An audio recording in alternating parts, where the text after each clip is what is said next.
नमस्कार, स्वागत है आप सभी का। आप देख रहे हैं पहाड़ प्रभात। मैं हूं आपके साथ जया मिश्रा। बुलेटिन की शुरुआत बड़ी खबर के साथ करेंगे। 5 नवंबर को बंद होगी गंगोत्री धाम की कपाट। बड़ी जानकारी आपको दे रहे हैं। 5 नवंबर को गंगोत्री धाम के कपाट बंद होंगे। शीतकालीन प्रवास मुखबा में 6 महीने रहेंगी मां गंगा और गंगा जी की भोग मूर्ति अपने शीतकालीन प्रवास के लिए प्रस्थान करेगी। मुखबा प्रस्थान के दौरान रात्रि विश्राम देवी मंदिर मार्कंडे में करेंगी। गंगोत्री धाम के तीर्थ पुरोहितों ने कपाट बंद करने को लेकर तैयारियां पूरी कर ली हैं। दिग्वीर सिंह बिष्ट इस वक्त ज्यादा जानकारी के साथ मौजूद हैं। दिग्वीर, 6 महीने मां गंगा मुखबा प्रवास पर रहेंगी, किस तरीके की तैयारी आप देख रहे हैं? जी, आपको बता दूं, मां गंगा के कपाट 5 नवंबर को ठीक 11:45 पर देश विदेश के श्रद्धालुओं के लिए शीतकालीन के लिए बंद कर दिए जाएंगे। और वहीं मां गंगा की डोली उस उत्सव के साथ जो कि मार्कंडे मंदिर जो शाम को विश्राम करेगी और अगले दिन मुखबा ऊखीमठ में जो कि अपने शीतकालीन प्रवास में पहुंचेगी। तो जो तीर्थ पुरोहितों की तैयारी है पूरी तरह से जुट चुके हैं और उनका कहना यह है कि तैयारियां पूरी पूर्ण हो चुकी थी और जो जंगला मोटर मार्ग था वो अभी तक पूरा काम पूरा हो गया था। वो बरसात में जो किसी कारण क्षतिग्रस्त हो गया था, तो जिला पंचायत कार्यदायी संस्था की ओर से उसे बनाया गया। तो इस बार जो मां गंगा की डोली है वो आर्मी के बैंड के साथ और जिस तरह से जो एक जत्था होता है पूरी तरह से मुखबा धाम पहुंचेगा और मुखबा में शीतकालीन के लिए 6 माह तक जो कि शीतकालीन में पूजा अर्चना की जाएगी। बहुत शुक्रिया आपका तमाम जानकारी के लिए। वहीं विधानसभा चुनाव को लेकर आम आदमी पार्टी आज से विशेष अभियान चलाने जा रही है। आज प्रदेश की 70 विधानसभा सीटों पर सत्तारूढ़ बीजेपी से अपने कार्यकाल में किए गए 5 कार्यों की जानकारी मांगेगी। आम आदमी पार्टी के कार्यकर्ता सभी विधानसभाओं में बीजेपी विधायकों को घेरेंगे। आम आदमी पार्टी का आरोप है कि बीजेपी सरकार के पूरे 5 साल में कोई काम नहीं हुए और अब चुनाव आने के समय केवल जीत हासिल करने के लिए वो मुख्यमंत्रियों में बदलाव कर रही है, लेकिन इससे उत्तराखंड की जमीनी स्थिति में कोई परिवर्तन नहीं आ रहा है।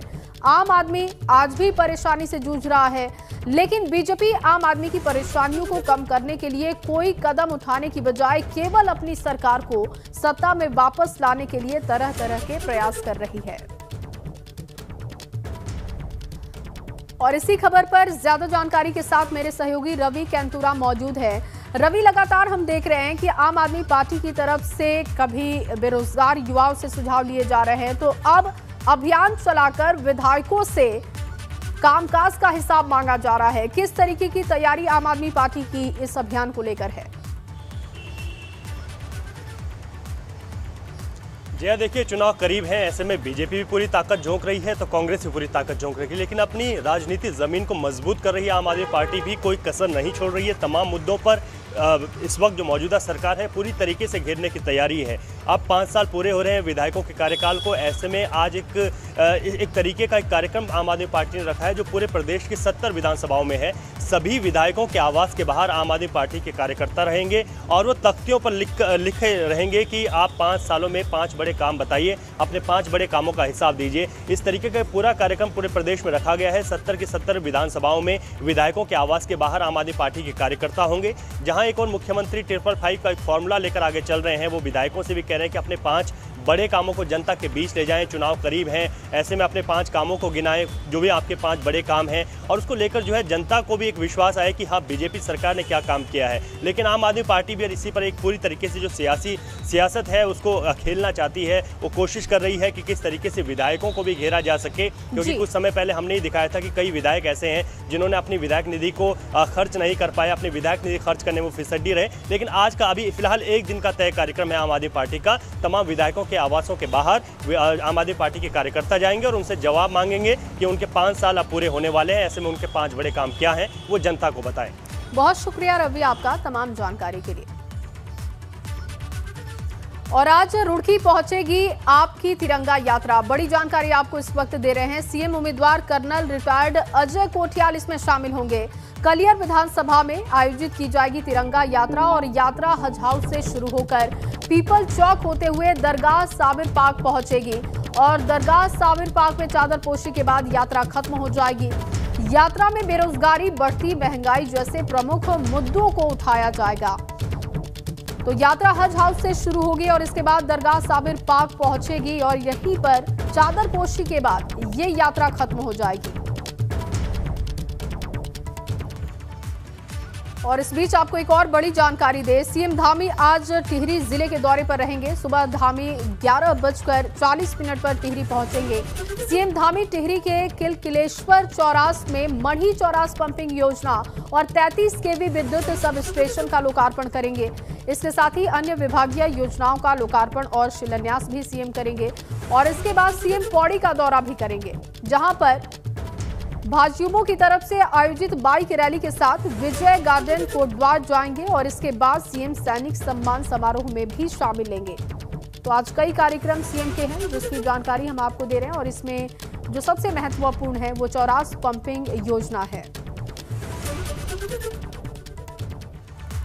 और अब खबर अल्मोड़ा से है, जहां अल्मोड़ा पहुंचे कांग्रेस के राज्यसभा सांसद प्रदीप टम्टा ने केंद्रीय गृह मंत्री अमित शाह के दौरे को लेकर निशाना साधा। उन्होंने कहा कि गृह मंत्री का प्रदेश में दूसरा दौरा था, लेकिन प्रदेश में आई भीषण आपदा में आर्थिक पैकेज देने की जगह चुनावी जुगलबंदी में जुटे हुए दिखाई दिए। उनकी ये यात्रा आम जनता के आपदाग्रस्त कष्ट लोगों पर मरहम लगाने के बजाय सिर्फ खाना पूर्ति करने में लगे रहे। प्रदीप टम्टा का आरोप है कि कुमाऊं मंडल में अधिकारियों ने करीब 2200 करोड़ के नुकसान का आकलन किया है, लेकिन राहत पैकेज की बात नहीं की जा रही।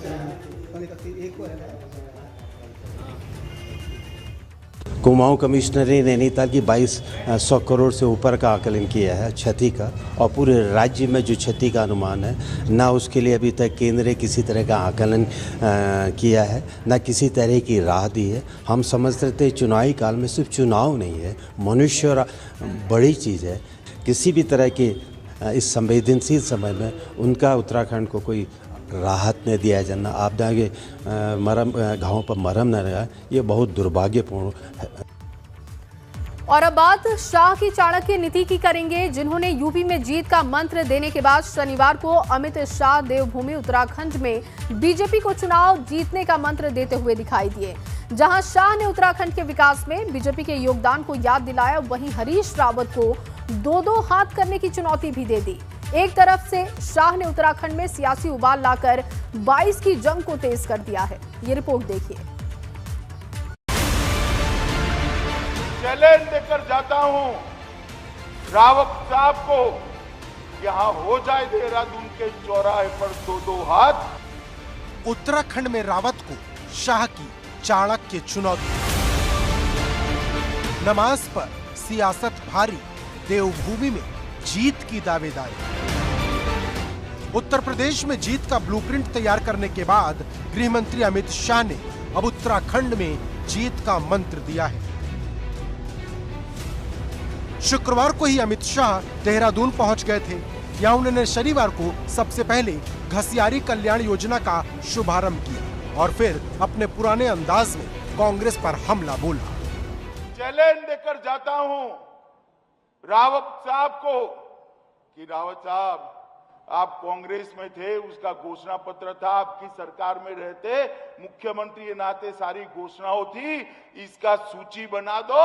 मैं मेरे युवा मोर्चा के अध्यक्ष को भेजता हूं, यहां हो जाए देहरादून के चौराहे पर दो हाथ, एक बार चर्चा। डिबेट के लिए चुनौती दी है तो ये मेरा सौभाग्य है। किसी भी चैनल पर आ जाए, किसी भी सार्वजनिक स्थल पर आ जाए, मैं अकेले वहाँ पहुँच जाऊँगा। यूँ मैं अपने को उनकी योग्यता और उनके पद की गरिमा से बहुत छोटा मैं समझता हूँ। हरीश रावत को खुली चुनौती देने के बाद शाह ने कांग्रेस पर तुष्टीकरण की पॉलिटिक्स का आरोप लगाते हुए कहा कि जब कांग्रेस की सरकार थी तब शुक्रवार को नमाज के लिए छुट्टी दी जाती थी। मैं आया था, कुछ लोग मुझे मिलने आ गए, मेरा काफिला रुक गया था, तो मैंने पूछा भाई क्या हुआ, तो कि साहब आपको मालूम नहीं है शुक्रवार है। मैं क्यों, शुक्रवार को क्या होता है? मैं तो थोड़ा सोचने लगा कि मुझे मेरा जनरल नॉलेज वीक हो गया, शुक्रवार में क्या होता है? तो उसने कहा शुक्रवार को नेशनल हाईवे बंद कर वहां नमाज पढ़ने की इजाजत दे देते हैं। शुक्रवार को छुट्टी देने की भी हिमाकत करने की सोची थी इन्होंने। मित्रों, ये तुष्टीकरण और एपीसमेंट करने वाले कभी भी देवभूमि का काम नहीं। इस दौरान शाह ने कई बार पूर्व पीएम अटल बिहारी वाजपेयी का जिक्र किया और उत्तराखंड के नव निर्माण का श्रेय दिया। देवभूमि का, ये वीर भूमि उत्तराखंड की रचना करने का काम श्रद्धेय अटल बिहारी वाजपेयी जी ने किया। न जाने कितने युवा ये आंदोलन करते करते मांग पर, ये उत्तराखंड की मांग पर शहीद हो गए। उस वक्त भारतीय जनता पार्टी भी उत्तराखंड के युवाओं के साथ ये मांग को बुलंद कर रही थी। शाह जिस अंदाज में हमला बोल रहे थे, उससे एक बार भी नहीं लगा कि पिछले 5 साल में 3 बार यहाँ के सीएम बदल चुके हैं। दरअसल शाह विकास और वादों की एक ऐसी लकीर खींच गए जिसके आगे उनके विरोधी बहुत पीछे नजर आए, क्योंकि उत्तराखंड में यूपी से स्थिति एकदम उलट है। यहाँ भाजपा का मुकाबला सीधे कांग्रेस से है। लेकिन जो कुछ भी शाह ने देहरादून में बोला वो सिर्फ ट्रेलर था। असली पिक्चर तो 5 नवंबर को देखने को मिलेगी, जब प्रधानमंत्री मोदी केदारनाथ धाम में भगवान आदि शंकराचार्य की बड़ी मूर्ति का शुभारंभ करेंगे और देश के सभी शिवालयों को जोड़ने का संदेश देंगे। Bureau report, ABP Ganga.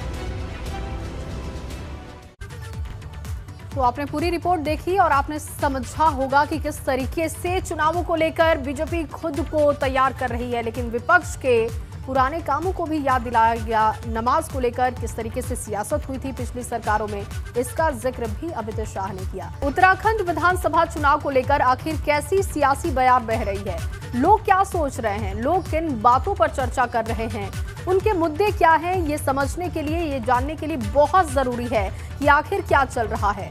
हम आपको लेकर चलते हैं रुद्रपुर और वहां पर हमारे संवाददाता विकास कुमार मौजूद हैं, जो सीधे आम लोगों से करेंगे बात और पूछेंगे कि 2022 चुनाव को लेकर उनके मन में और दिल में क्या चल रहा है।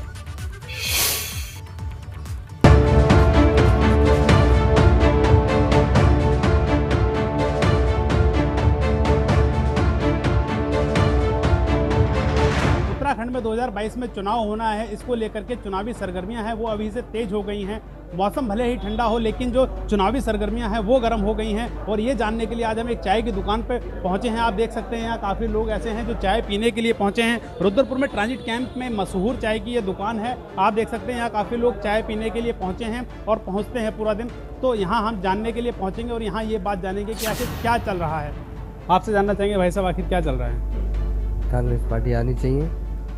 बीजेपी में बहुत अत्याचार हो रहे हैं, व्यापारी को परेशानी हो रही है बहुत।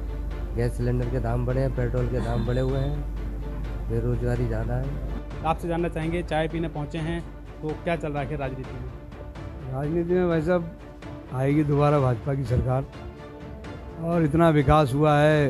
अभी आपदा में हमारे माननीय मुख्यमंत्री जी ने इतना कोशिश किया है, लोगों के हर जगह हर आदमी पे विश्वास किया, आदमी ने भी विश्वास किया उसके ऊपर, और भाजपा के ऊपर पूरी विश्वास है लोगों पर, आम जनताओं को भी विश्वास है। तो सबकी अपनी अलग अलग राय है। आपसे जानना चाहेंगे भाई साहब कि किस तरीके से आप चाय पीने आते हैं तो लोगों से चर्चा होती होगी, तो क्या चल रहा है? मुझे तो यही लग रहा है कि चर्चा में ये ज़्यादातर नज़र आ रहा है कि बीजेपी आगे आई है और सरकार उनके ही बनेंगे। और देखिए, उत्तराखंड में चुनावी माहौल बन रहा है, लोग चुनाव की चर्चा भी करते हैं आजकल, क्योंकि सीज़न आ गया चुनाव का। इसमें क्या है कि आम आदमी पार्टी यहाँ पे दखल दे चुकी है और आम आदमी पार्टी को लेकर कांग्रेस और भाजपा वाले बड़ी गंभीरता से ले रहे हैं, क्योंकि आम आदमी पार्टी की जो नीतियाँ हैं वो बहुत ही अच्छी हैं। बिजली फ्री 300 यूनिट तक दे रही है आम आदमी पार्टी। उसके बाद स्वास्थ्य जो है वो किसी भी तरह का मामला है वो पूरा फ्री कर रखें। शिक्षा, क्वालिटी एजुकेशन की बात करें तो बहुत अच्छा है। तो महंगाई की बात करें तो किस तरीके की जो है महंगाई को लेकर के कहना है और चर्चा होती है, और क्या कहना चाहेंगे? देखो, हम लोग घर चलाते हैं, हमें पता है।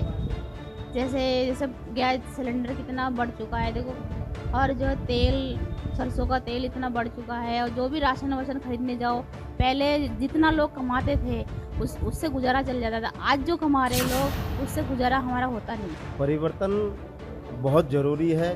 देखिए, बीजेपी का सरकार हमने बनाया, नीचे से लेकर ऊपर तक, केंद्र सरकार, राज्य सरकार, यहाँ तक कि विधायक भी अपना रुद्रपुर का बीजेपी का है। कोई काम नहीं हो रहा, जनता बीजेपी से तरस आ गई है, बुरा हाल होने वाला देश का।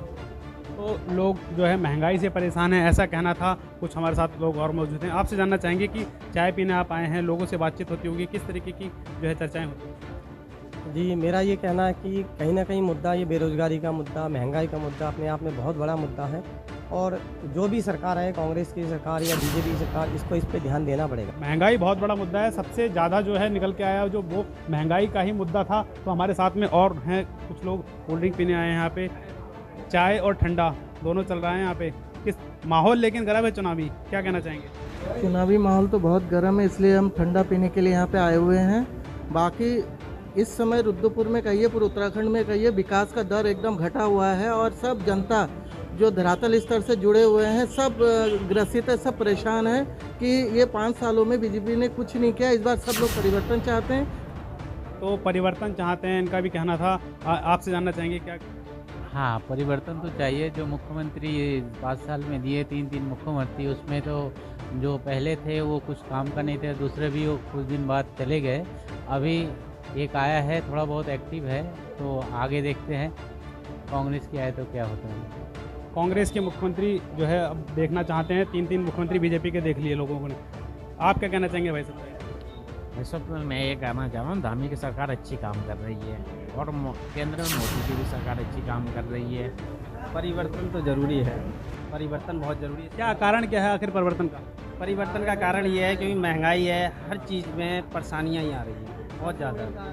तो ये थे हम रुद्रपुर की ट्रांजिट कैंप में एक चाय की दुकान पर, जहां आपने देखा लोग जो चाय पीने आए थे, कुछ लोग ठंडा भी पीने आए थे। ये एक रुद्रपुर में ट्रांजिट कैंप में पुरानी दुकान है, काफ़ी पुरानी चाय की दुकान, जहां लोग आते हैं वो तरह तरह की चर्चाएं भी करते हैं। जो दुकान जो है संचालक हैं, हम उनसे बातचीत करना चाहेंगे कि कई लोग आपके यहाँ आते होंगे चाय पीने, क्या कहना चाहेंगे, किस तरीके से बातचीत करते हैं? सर, चाय देखिए, पहले हम सस्ता बेच रहे थे, ठीक है, 7 रुपये की चाय बेच रहे हैं, अभी हमें मजबूरन 10 रुपये की चाय बेचनी पड़ी महंगाई को देखते हुए। अभी तक चीनी का रेट नहीं बढ़ा था, अभी हाल ही में चीनी का रेट फिर बढ़ गया। महंगाई इतनी बढ़ गई है, हम चाय का रेट, किसी का रेट बढ़ाते हैं, कस्टमर आके बोलते हैं हमसे कि रेट क्यों बढ़ा दिया हमने, रेट हम नहीं बढ़ाया तो कहाँ तक जाए। बस वही महंगाई को लेकर ही मुद्दा है बस।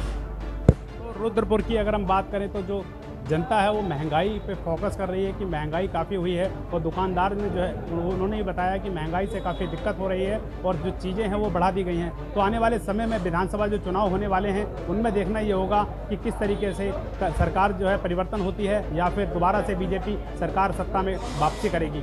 अपने सहयोगी दीपक कुकरेजा के साथ विकास कुमार, एबीपी गंगा, रुद्रपुर।